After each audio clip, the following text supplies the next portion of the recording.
We're here again with another exciting content for all of you. This time we're going to discuss the Netflix Avatar The Last Airbender live action adaptation, and to understand what will happen, it's important to know some background stuff that's currently in development. If you're a fan of Avatar The Last Airbender, you probably know that the upcoming Netflix live action series will be quite different from the original cartoon.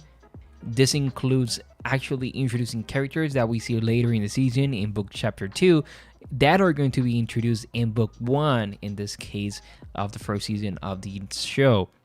And in this video, we'll talk about what we know about the new series and speculate on the characters as well as the plot. So before that, don't forget to like and subscribe. My name is Christian from BM Premiere. Thank you so much for watching, and let's begin. So we're getting more and more updates on the show, from the casting to some photos, as well as when we may see the show. Since I've been addicted to the original Avatar The Last Airbender since its original run back 20 years ago, I've been checking out information for the live action series when I can. Now that most of the main casting is complete and filming has started, and they should finish by the summer, as my prediction from when the show is going to be released, going from the information that we have, is that it's going to be released in November 2022.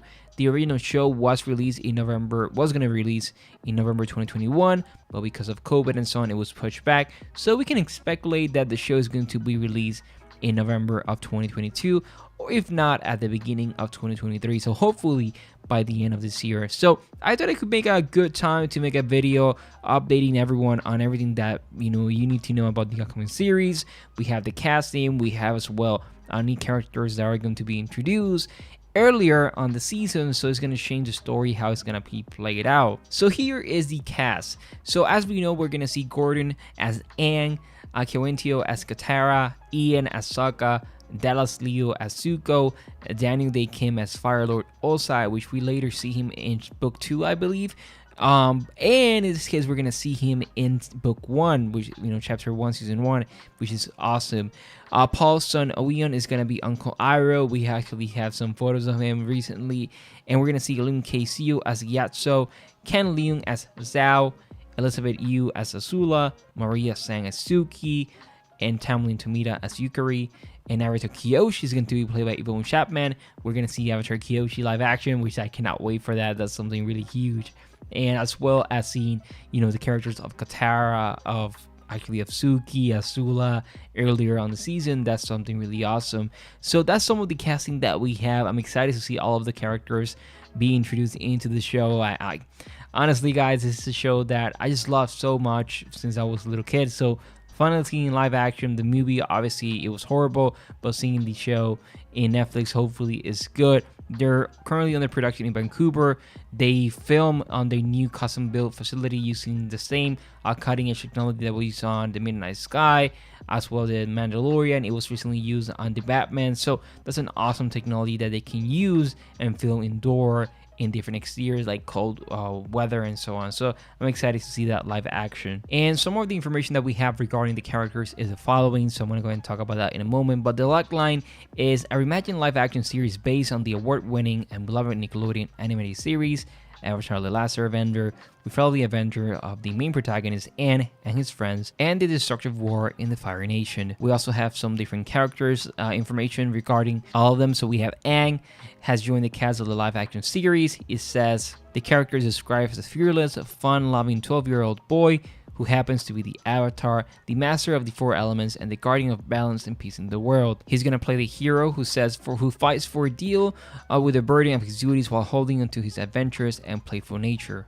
It also says it's a typical 12-year-old boy, a bit goofy, a bit nerdy, restless in school, always eager to join his friends for fun and games. He's nimble, energetic, and quick in the schoolyard. Adopted at birth, he struggled with question of as how he fits in, but his loving parents have worked hard to make him feel accepted, so he's grown up to become generous, kind-hearted, and cheerful. He has been gifted with incredible mystical power he doesn't really understand. So they're gonna change things from what I'm understanding.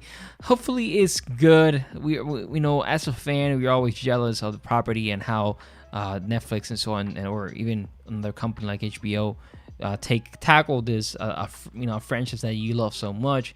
In this case, Avatar The Last Airbender, 20 years of comics and games and horrible movie, but still so interesting. We also have Katara. Is described as smart, athletic, determined, and hopeful. He had to keep her family together ever since her mother was killed in a mysterious supernatural event 0 years ago.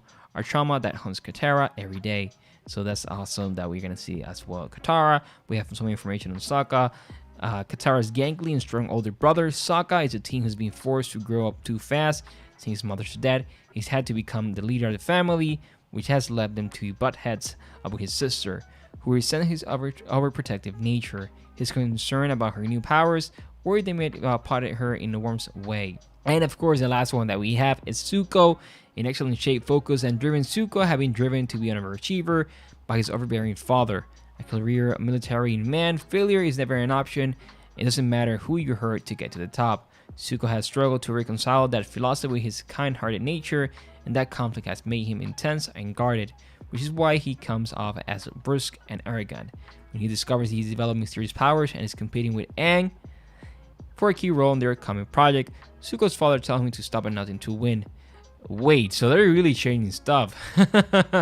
And he doesn't, he should never bother coming home. So they're gonna change a lot of things in this show. So that's why the original creators left the show, because of creative differences. So I don't know how I feel about this. We will have to wait. But what are your thoughts on this news, on this information? Leave your comments below. Thank you so much for watching, and I will see you in the next one. Bye bye, everyone.